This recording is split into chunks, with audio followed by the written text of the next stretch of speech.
Bismillahirrahmanirrahim. Assalamualaikum warahmatullahi wabarakatuh. Sahabat beriman dimanapun berada, semoga tetap dalam lindungan Allah Subhanahu wa ta'ala dan mendapatkan syafaat di yaumil kiamah nanti dari Muhammad Rasulullah Sallallahu Alaihi Wasallam. Sebelum lanjut, tekan tombol subscribe, like, dan komen agar siar dakwah tetap menggema seantero jagat raya.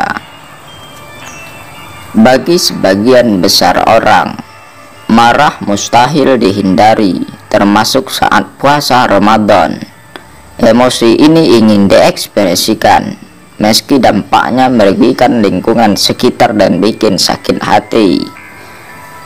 Nabi Muhammad Sallallahu Alaihi Wasallam dalam hadisnya memberi perhatian khusus pada marah yang bisa menjadi panduan bagi para muslim. Berikut hadisnya yang mengindikasikan pentingnya tidak terbawa emosi saat marah. An Abi Hurairah radhiyallahu anhu anna rajulan qala lin nabiy sallallahu alaihi wasallam usi qala la taktab parut dada miroron qala la takdab. Artinya, dari Abu Hurairah, seseorang bertanya pada Rasulullah Sallallahu Alaihi Wasallam, "Ya Rasulullah, berilah saya nasihat." Nabi kemudian berkata, "Jangan marah." Dia mengulang pertanyaannya yang selalu dijawab dengan "jangan marah." Hadis riwayat Bukhari. Dalam sejarahnya, Nabi Muhammad Sallallahu Alaihi Wasallam pernah marah, meski tidak berkaitan dengan urusan pribadi. Nabi marah jika ada ketentuan Allah Subhanahu wa ta'ala yang dilanggar, seperti diceritakan Zaid bin Sabit yang diriwayatkan Imam Bukhari. Rasulullah Shallallahu Alaihi Wasallam dikisahkan punya ruang kecil untuk sholat pada malam hari. Beberapa orang diceritakan datang dan ikut sholat bersama beliau. Orang-orang tersebut datang lagi keesokan harinya, namun Nabi tidak menyambut mereka. Mereka lantas melakukan cara untuk menarik perhatian Rasulullah Sallallahu Alaihi Wasallam, yaitu mengetuk pintu, meninggikan suara, dan melempar batu. Nabi Sallallahu Alaihi Wasallam keluar dalam kondisi marah dan menjelaskan keutamaan sholat malam. Ibadah tersebut sunnah dan akan lebih baik dilakukan di rumah masing-masing. Nabi Muhammad Sallallahu Alaihi Wasallam juga marah saat mengetahui ada niat untuk melanggar ketentuan Allah Subhanahu wa ta'ala. Kisah ini diceritakan Zaid bin Khalid dalam hadis yang diriwayatkan Bukhari. Saat itu ada yang menanyakan tindakan jika menemukan barang tanpa tahu pemiliknya.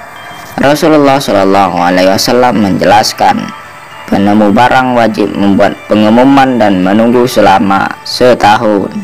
Jika tak datang juga, barang tersebut bisa digunakan sendiri atau dijual. Namun penemuan barang tetap harus bertanggung jawab. Artinya, jika pemilik datang maka barang wajib dikembalikan atau uang hasil penjual diberikan. Jika yang ditemukan adalah hewan peliharaan, maka bergantung pada kemampuan bertahan hidup. Bila hewan beresiko jadi mangsa, maka penemu bisa menjual, memelihara, atau memotongnya. Penemu selanjutnya wajib memberi kompensasi jika pemiliknya datang.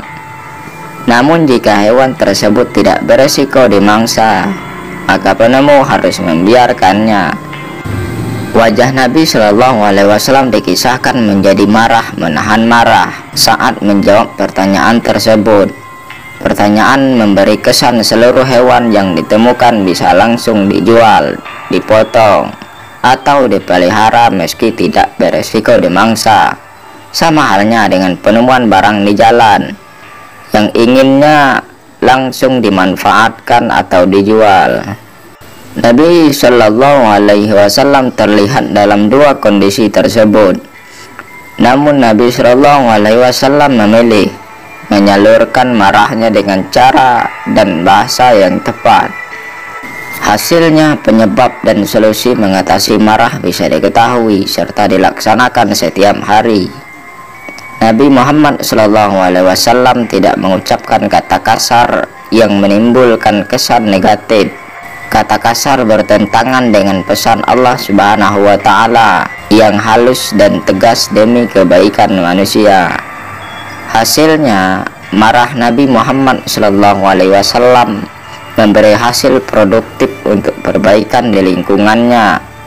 Nabi Muhammad SAW semoga memberi inspirasi bagi kehidupan muslim setiap hari dengan marah yang produktif.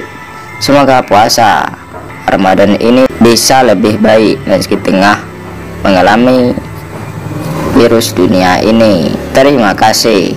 Wassalamualaikum warahmatullahi wabarakatuh.